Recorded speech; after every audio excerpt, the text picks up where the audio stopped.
We looked at the educational histories of these individuals. In fact, we even got their transcripts through high school, and those who attempted college, we got their college transcripts with their permission. And although I can't go over every little tidbit that we found in the histories of these individuals, you can read my book on adult ADHD for all of those findings. You can see here what we found. Education was the most impaired domain if you had ADHD.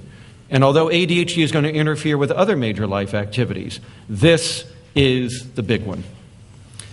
And there's a good reason for that if you just hark back to this morning's lecture. Education, more than any other aspect of life, requires deferred gratification.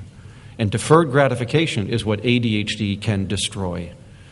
So no surprise, it would be the area of life that most taxes delay of gratification, that people with ADHD would find themselves to be the most impaired. And you can see here that it was a substantial percentage of patients had experienced these various outcomes. We found that a third of our adults with ADHD never finished high school, which is 3 times the U.S. average of failing to complete compulsory education. So that alone is a very telling statistic, because the cost to a community if an adolescent doesn't complete high school is $375,000 to $500,000 U.S. That is what the community will lose in extra wages, extra taxes paid, extra value to the community, and increased dependence on social and other services that are provided by the community. I dare say the cost would be higher up here because you provide more services than we do. Now, when we look at the school as well as the work domain specifically, and we interviewed our adults, right, we found that in the work and school environments, the inattentive executive deficits were far more impairing in those domains than was the impulsive and the hyperactive deficits. We did find, however, that the emotional impulsiveness, however, was quite specific in predicting how many jobs you would be fired from in your life. So that your executive deficits are determining how poorly you might be doing your job, but your emotional impulsiveness is going to predict whether you get fired. So the 2 symptom dimensions of ADHD have somewhat different correlates over time and predict different risks and outcomes. But mainly in school and in work, it's the executive deficits, as you see here, that are resulting in a number of complaints that our adults with ADHD voice to us about how they were suffering in the workplace, and especially the impulsive decision-making. Now, there were additional concerns as well, difficulties following directions, frequently changing jobs out of boredom, usually with no other job to go to. They just up and quit, right? I just didn't feel like working today, so I told my boss to shove it, and now I'm home, all right? Now what do I do? Okay, it's very, very common to see this inability to bridge this. Okay, I don't like this job, but maybe I should have another one lined up before I finally tell my boss what I think of him. Several studies, my own included now, but especially the New York longitudinal studies, are showing a massive drift to self-employment by age 30 and up. Now, this could be explained by 2 possible reasons, and they're not mutually exclusive. It could be an adverse outcome. Individuals with ADHD find it difficult to sustain employment when they work for other people.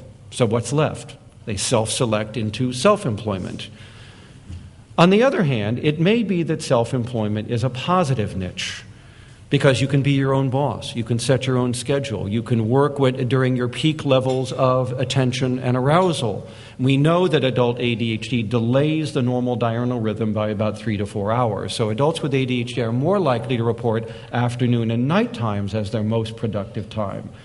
Whereas normal individuals, that is the general population, I use the word normal loosely, but the general population usually finds that the morning to early afternoon hours are their peak hours of activation. So whatever the reason may be, self-employment may allow a flexibility, a forgiveness, a latitude that is not provided when you work for other people and you have to adhere to their demands, their schedule, their hours, and so on. And also, let's not forget that in self-employment, the consequences are very near. And as we explained in the last lecture, the closer the consequences are, the better you do. If you're self-employed and you don't work, you don't eat. If you work for other people, you can slack off a little bit and still get that check at the end of the week. So there may be something about the way consequences occur in these forms of employment that may be beneficial to the adult with ADHD. We just don't know, but certainly we are beginning to see a rise in the area of self-employed activity in about a third of our adults with ADHD. And of course, we've mentioned the problems with organization and self-discipline and, emotional impulsiveness.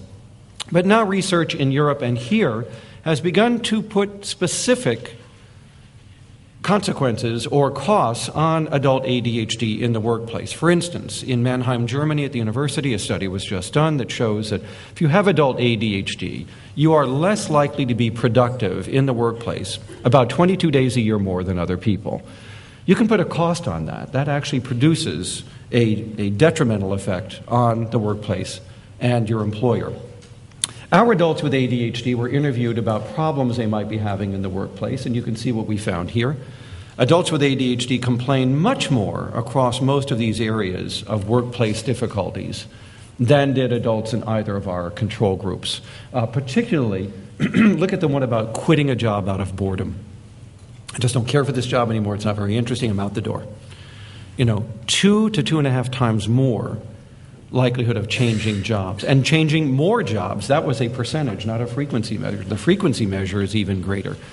And so if we start to put costs on this, you will see here that there's at least a 4 to 5% reduction or more in overall productivity, 2 times the rate of sick leave, 2 times the rate of accidental injuries in the workplace.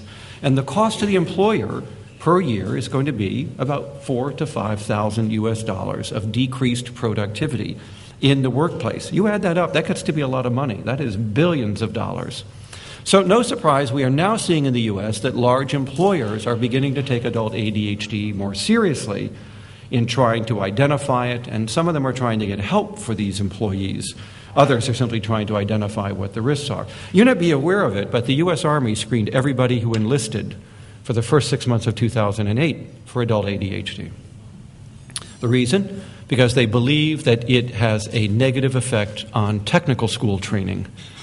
And they need to know that. And they need to know whether shifting these people into different occupational areas, known as MOs, in the military would be better and less costly. Technical training is a very, very expensive part of military enlistment for the Army.